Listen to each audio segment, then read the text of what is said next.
Hey sir, magandang araw. Ano pong pangalan niyo, boss? Luigi Marco po, Ilan taon na po kayo, boss? 19 years old po. Estudyante po kayo? O Yes po. First mag-second year college na po sa Shepherd B. anong course niyo po? BS Entrepreneurship. Yun. Tapos ito po yung na-start up nyo na business. Ayan. So, dito po, paano po kayo, boss, nagkaroon ng idea para mag-start up ng ganitong klaseng business?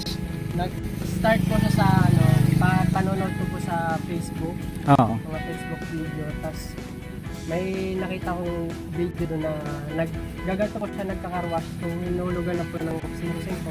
Opo. Di na motivate din po ako. Tapos parang nainggit ako na parang gusto ko magkaroon ng ganito para dagdag income din po para sa akin. Tapos ang ginawa ko po noon para makabili po ako nito, nag-sideline po ako matrabaho sa gasolinahan po. Opo. Pagkano po usually ang kinikita nyo sa pag-gasoline boy yung time na nag-gasoline boy?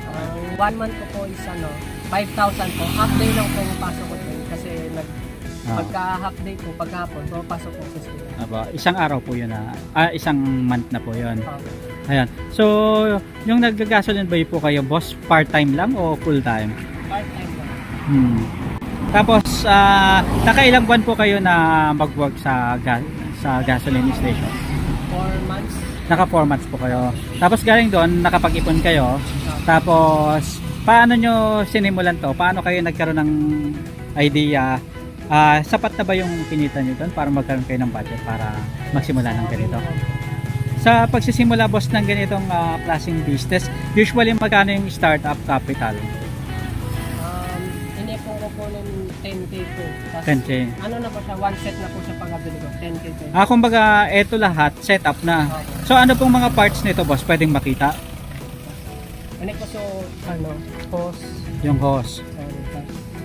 so, bendo machine, Eto, may naka-set up na siya. yung bendo machine po. Tapos, ito pong nasa loob. Itong nasa loob yung power spray po. Power spray. Okay. Oo. Tapos, eto, hindi nakasama. Hindi po kasi. Tapos yung tubig, saan ang galing? Yung tubig po, dito lang. kinuha lang po namin sa puso. So, hindi naman po magastos sa tubig yan. Hindi naman po, kasi libre naman po yung tubig. Tapos, sa poso galing. Okay. Kumbaga, diretso sa ilalim, ano? Tapos, pagdating naman sa kuryente, doon sa ilang buwan, magkano yung nakukonsumong kuryente, boss? Siguro sa isang mga 100 kung ito lang po gagamit ko, 100 mga 150 pesos. Mga 150 maximum na yon. Pangalan po nito, yun na talaga, vending machine selfie service, ano. Usually, boss, itong 5 pesos, mga ilang minutes yung tagal?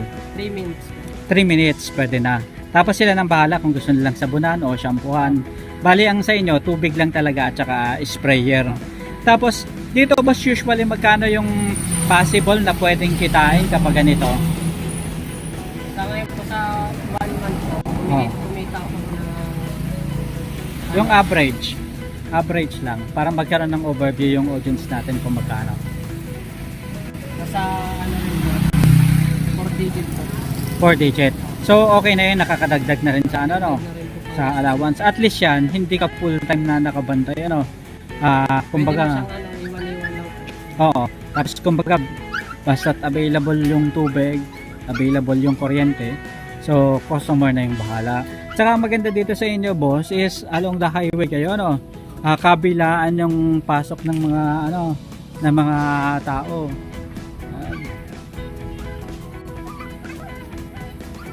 Man po, boss, yung mga based sa operations nyo for ilang buwan na? Mag 3 months na po. Magti 3 months. Based sa operations nyo, ano yung mga lesson learned na natutunan nyo sa pagnenegosyo ng katulad nito? Po, minsan po kasi biglang lang, hindi po namin namamalayan na nauubusan na parang Tubig. Kaya dapat po, yung tigna-tigna pa rin. Tapos, ano yung ma-advise mo sa iba na gustong magnegosyo ng katulad ng ganito? Ano lang po, pag gusto mo talaga, pagporsigaan mo, huwag kang titigil. Dire-diretso lang. Diretso lang po. So, hindi naman, boss, mahirap na i-operate yung ganitong car wash. Hindi naman. Kasi self-service naman po yung customer na po mismo. Siya na yung bahalang gumalaw, ano? Ka lang po ng office. automatic na sisirit na yung tubig pag ano niya. Yung 3 minutes na timer boss, kahit hindi niya pindutin yung water, basta 3 minutes lang talaga. Tuloy-tuloy po yan. Lalabas po. Dire-diretso lang. Boss, doon sa mga gustong halimbawa pumasok sa negosyo ng mga kabataan o kaya doon sa ibang mga gustong makakuha ng inspirasyon, ano masasabi ninyo sa kanila? O ma-advise ninyo? Ano lang, pag sinimulan mo po ang isang bagay, mag ano lang, kung dire-diretso mo lang, Dire-diretso. huwag kang titigil, kahit ano mangyari mo kung susuko. Kasi kapag tumigil ka, wala na, tapos ng laban mo. Di ba, ganun. Tapos boss, dito since nasimulan nyo na itong car wash, so ano yung mga naitulong nito sa'yo? Gaya ng ano po, pag papasok po, halimbawa, pag wala akong panggasolina sa motor ko, Oo. dito po ako kuha ng panggasolina po. Kumbaga nakakadagdag na. Ayan. Nakakabawas na rin po ng problema. Sa ano, kumbaga tanggal stress na ano, instead na hihingi pa. Saka pag Ayan. may mga pinapagawang project po, dito na rin po kumuha. Yun. Kapag may just in case boss, mayroon kang sapat na budget, saan mo dadalhin tong car wash? Ano yung magiging expansion nito in the future? Halimbawa, syempre, nag-aaral ka pa ngayon, nakagraduate ka, tapos eto parang part-time lang, di ba? In case na halimbawa, biglang naging big time, ano yung sa tingin mo na Sa tingin ko po, dadagdag ko po siguro dito yung foaming machine po. yung mga foaming machine, Yung yung mga linis na talaga, ano, yung katulad sa mga bayan-bayan, ano? siguro lalaki po ng ano, space. Oo. Para kahit yung kotse, kasya po. Oo. Ayan. May itagas pa rin ba ang bubong mo tuwing malakas ang ulan? Isang patong lang ng epoxy glue na ito, wala nang pagkakataon ng tubig na tumagos kahit isang patak.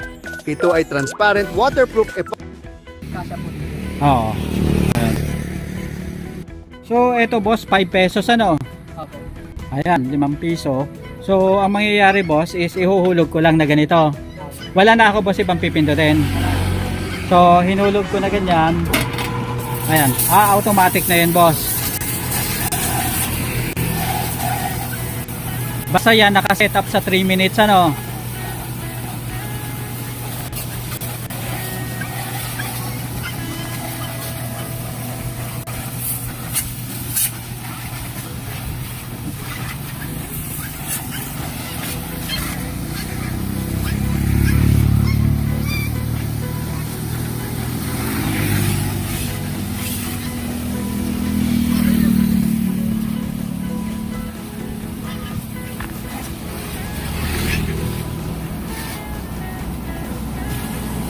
So ang maganda nito is along the highway, talagang kitang-kita guys ng mga customer.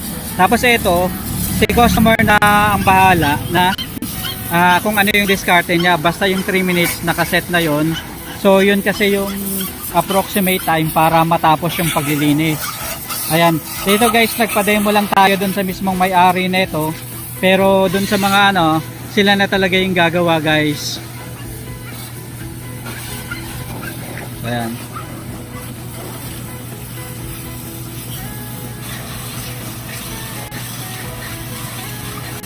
So, ganyan guys. Pwedeng nasa sa inyo na kung gusto nyong basahin yung ano, yung upuan. Pero yan guys, halos malinis na. Eto, wala pang 3 minutes. Talagang malinis na guys yung mga ano, gulong. At saka ang maganda guys, is malakas yung pressure. So, eto guys, etong si ano, Louie, estudyante pa lang yan. What more pa pag nakagraduate na ano. So mas malaki pa yung aasahan natin na ano. Ngayon pa lang entrepreneur na. Ayan. So kapag nakagraduate yan, mas lalo na siguro makakapag-isip ng mas maganda pang mga business at saka negosyo. So kapag gusto nyo guys magpa car wash at napadaan kayo dito, so along the highway lang to guys ng between Calawit and Katalutuan. Ayan.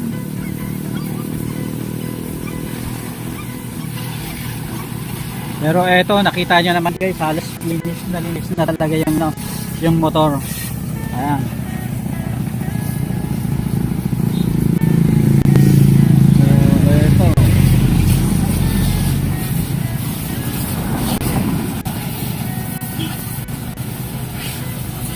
Talagang ano guys, oh. Ayan, malinis na, malinis na.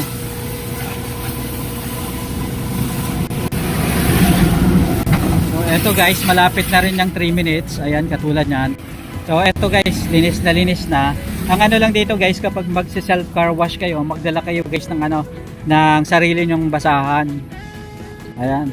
So para sa akin guys, yung 5 pesos, sulit na yon para at least hindi na kayo mamroblema. Ayan, kasi usually ang car wash is nagre-range guys ng 85 pesos, 200 pesos na dyan sa ano, sa bayan. Kung sasabihin natin guys na 5 pesos lang, eh sulit, worth it na talaga to guys. Ayun guys, so nagpa-demo tayo guys sa may-ari. Sulit na sulit pala bro, ano, kapag ano, kahit 5 pesos lang, talagang ano na ano. Tingnan mo. Makakaikot lang po sa... Oo, talagang nag 360 degree ka sa motor mo ng paglilinis. Pero eto guys, nakita nyo naman ang dumi ng motor natin kanina sa halagang 5 pesos. Ayan, sulit na sulit. At saka considering guys yung tubig na ginamit nyo, talagang ano, marami. Ang advantage dito boss, yung tubig ninyo is hindi nawasa, ano? Galing saan po yung water source? Ilalim po. Sa ilalim. Kaya talagang ano, yun guys yung ano, isa pang advantage kapag ano kayo ng ganitong business. So yung water source nyo kailangan either deep well o galing sa ilalim ng lupa. Para at least hindi na kayong matcha-charge kayo sa tubig, kasi alam naman natin na kapag yung tubig mahal na ngayon. Ayan. Mas imbitahan mo sila na dito sa car wash mo, saan ba to matatagpuan? Iniimbitahan ko po pala kayo na mag-car wash po dito sa aming maliit na car wash. Malapit lang po to sa Rangas Ramos National High School. Along the highway lang po sa gitna po ng kalsada. Nang papuntang Salugon at saka papuntang bayan ano, ng San Jose. So guys, ayan, so iniimbitahan kayo ni Luigi Marco, ayan, na dito na kayo guys magpa-car wash para at least siguradong malinis yung mga motor ninyo. At syempre, sasakyan pwede rin, magdagdag lang kayo ng additional mga barya para at least masulit yung pagpapalinis nyo. Ayan, paglilinis nyo rin syempre ng sarili. Ayan, maraming salamat boss sa pagsama sa atin ngayong araw na to, at syempre sa pagbibigay sa atin ng inspirasyon at dagdag kaalaman na rin dito sa usapang business. Kasama pa rin si Kabady Moko. Ayan, hanggang sa muli. Ayan, thank you very much sir. At saka good luck sa business ninyo at hoping na magtagumpay kayo. At good luck. Ayan, thanks.